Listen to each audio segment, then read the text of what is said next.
Welcome back. This is John Locke, and today I want to talk with you about creating content for the audience that you want to have.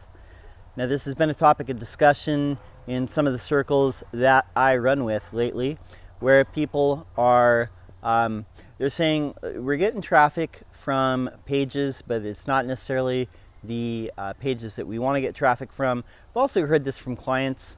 I've heard this from prospects. I've heard this in different SEO forums and different places like that. It's always a question of we're getting traffic to our site, but it's not the traffic that we want.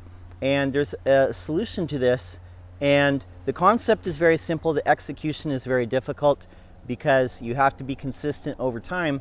But basically, you're creating content for the audience that you want to have, and that's what's going to happen.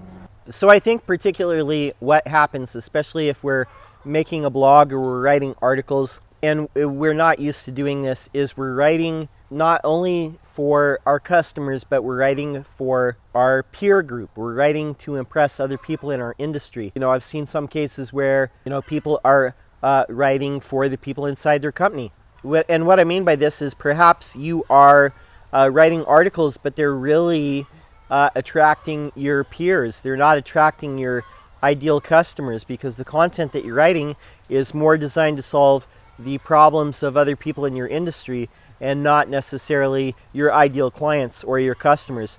I think this happens a lot in web design. I think it happens a lot in web development, where we're writing a lot for our peer group. But also I see this happen a lot in other industries as well, where the types of writing that you're doing is more about the events that you're going to, the trade shows that you're going to.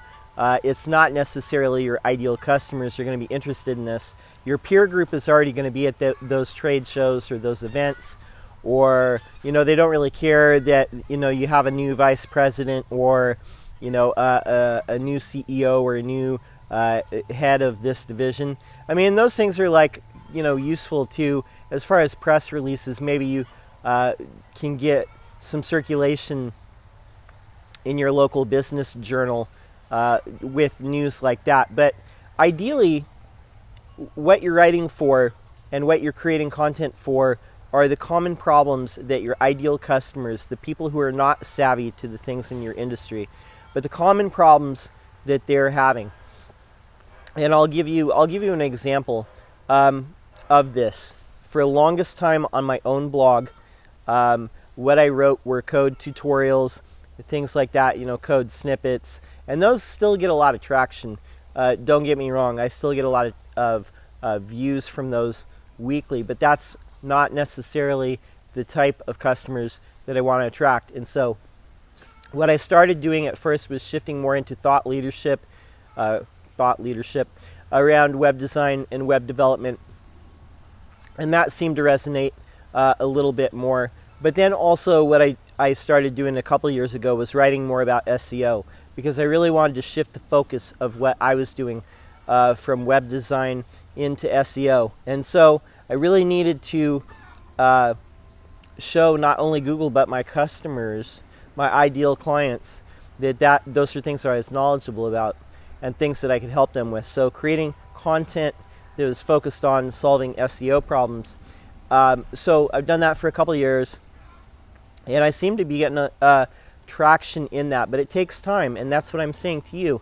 When, whether it's, you're selling industrial equipment, or whether you're a traditional manufacturer, whether you sell to other businesses, you're a B2B business, no matter what it is, you're going to want to be creating content, writing articles, creating videos, creating audio, PDFs, resources, all these things that your ideal customers, your ideal buyers are going to be interested in. It's not necessarily for your peer group, and it's not necessarily for your internal team at your company.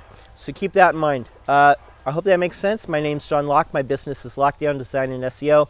I'm here every single day making videos on SEO. And thank you to all the new subscribers who have come on in the last few months. We're quickly approaching 300 subscribers, and I thank everybody. That's all I have. Until next time, peace.